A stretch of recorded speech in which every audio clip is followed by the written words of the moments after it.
In our news bulletin for this evening, the Niue Legislative Assembly passes the National Recurrent Budget for 2015 and 2016.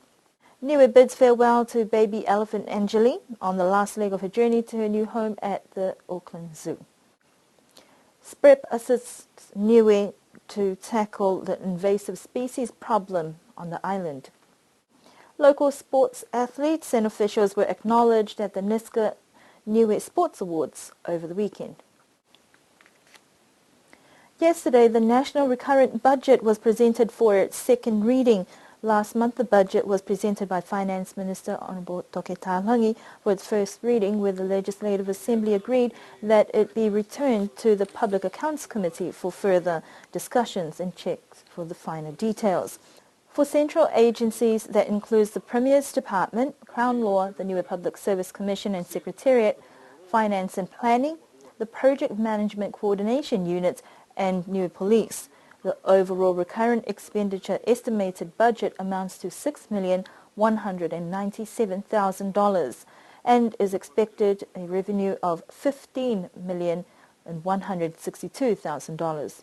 For the Ministry of Social Services, that includes the Education Department, Health, Justice, including Community Affairs and Taonga Niue, has a recurrent expenditure of $8,544,000 and an expected revenue of $130,000. The Ministry of Natural Resources, that includes the Department of Agriculture, Forestry and Fisheries, the Environment Department, the Niue Meteorological Service, their recurrent expenditure of $1,413,000 and an expected revenue of $1,106,000. For the Ministry of Infrastructure, where utilities, transport, civil aviation, Telecom Niue, Niue Power, recurrent budget for expenditure is $5,750,000 and a revenue estimated to be collected of $5,563,000. Government's commercial and trading arm, that has Niue Tourism and Bulk Fuel, have an overall expenditure of $5,154,000 and estimated recurrent revenue of $5,287,000.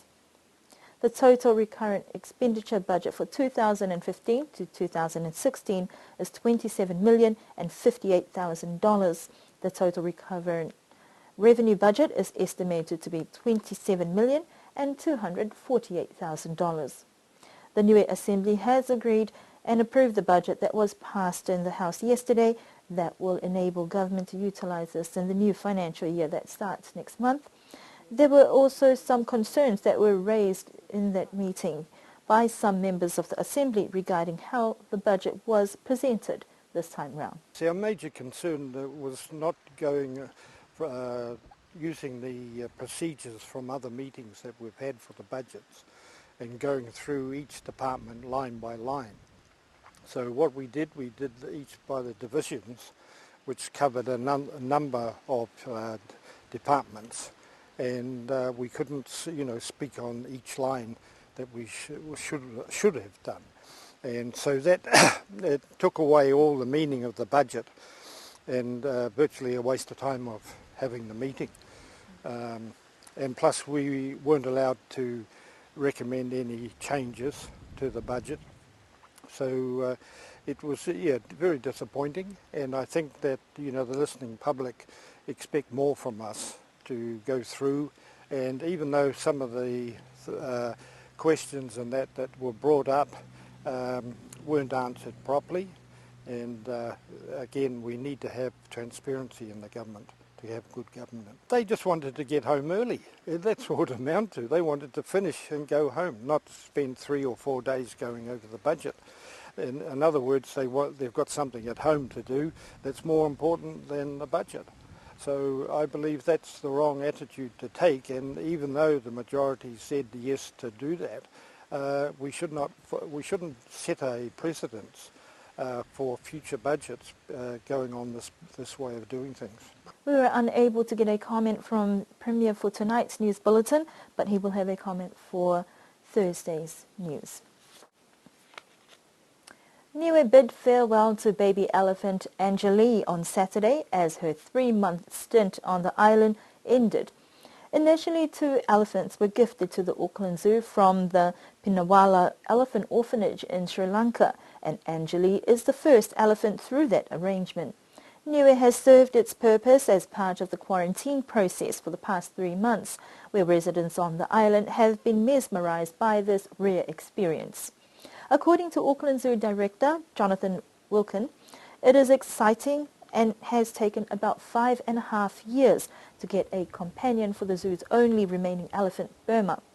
Those who have been closely monitoring this project say there have been no difficulties or challenges as such, and Anjalis settled in quite well in Niue, gaining over 200 kilograms while on island.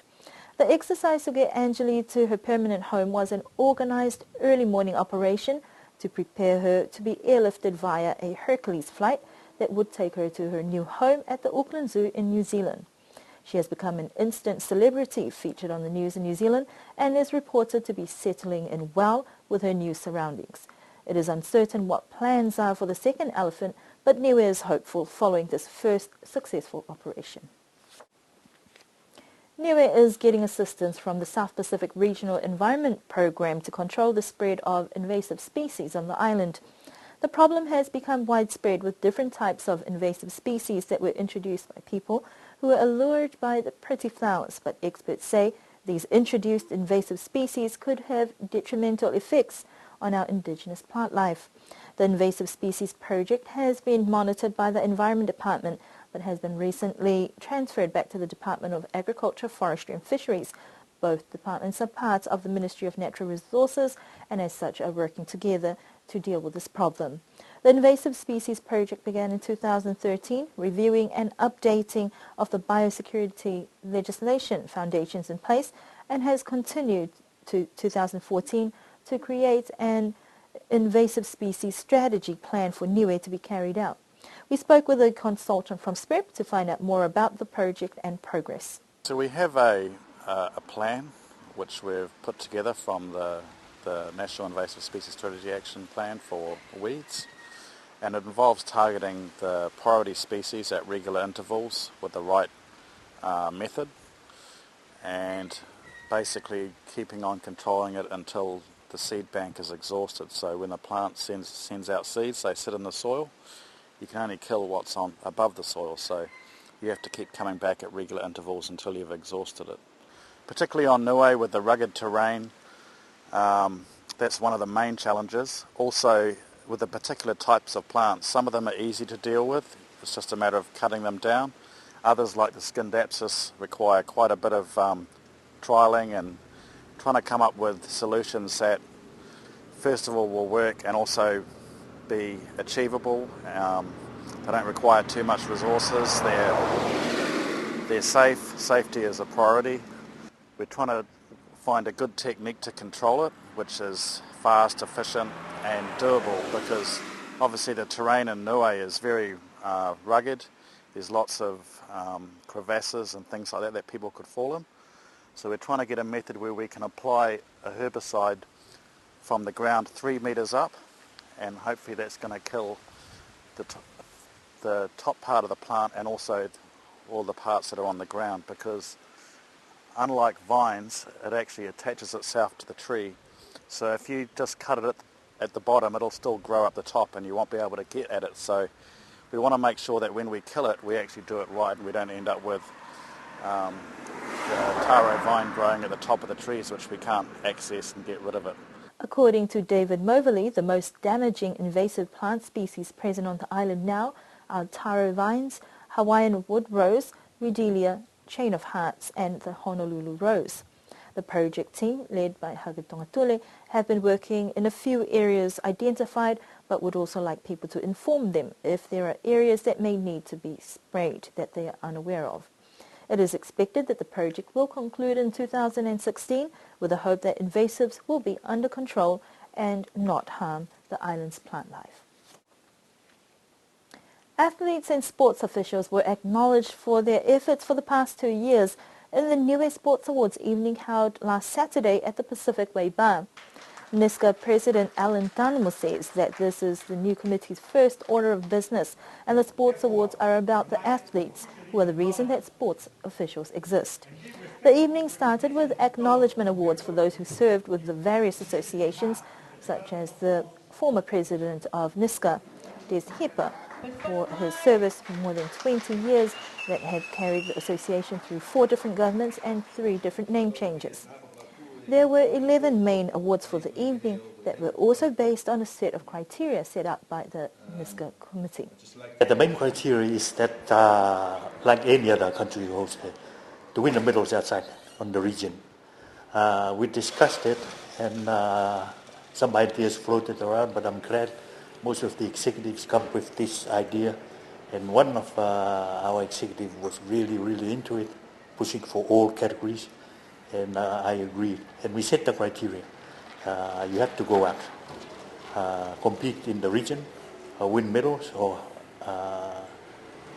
records, and then be considered. And I think the criteria we set, and then we send out the invitation to all sports codes. Not many return with their nomination, and I'm disappointed with the sports code president. Even if their athletes don't win any medals out there, but they should send in their nomination. So no one will talk about it in the end. We came up with those recommendations, but one of the executives was very strong in saying we should, rather than the team, give it to the best sports association, who's been working hard. Because not only in developing sport, you have to fundraise at the same time to send your athletes out there. So we based that team on the best association. And we did discuss, because there's 2 separate, one that we identify as competitive sports, and one is social sports. They both play an important part in the development of sports over here. Maybe, it's not a maybe, the next sports award in 2 years' time, we will recognize those on the social, who's running the social sports, like those who's running fitness exercise now. They do a lot of job promoting healthy lifestyle over here. We try and get someone outside. I wrote a letter, I even rang outside to be one in the selection panel is us, the executive. I opted to stand down from the selection, but they insist who else will do it.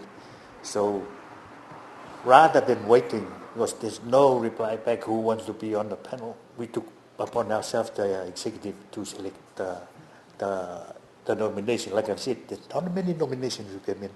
Maybe the criteria we set for winning medals and setting records, sports code knows, but it's still no excuse for them not to send in their nomination.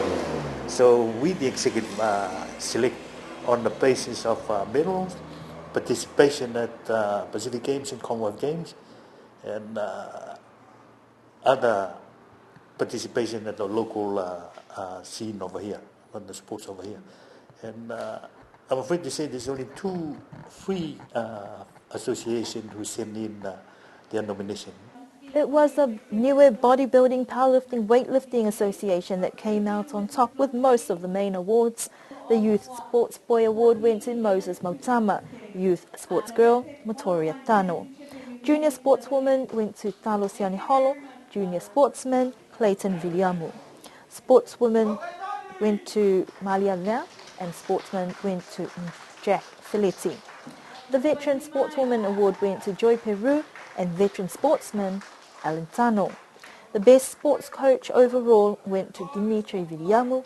The Best Sports Official, Ramona Jackson. Best Sports Association, that went to the newer Bodybuilding, Powerlifting and Weightlifting Association. The selection panel consisted of the NISCA committee, working according to nominations received from the different sports codes. A decision has yet to be made on whether the sports awards should be held every 2 or 4 years. But congratulations to all those who received awards for the newest sports awards for this year. And those are our news stories for this evening. We do hope you can join us again for our next news bulletin on Thursday.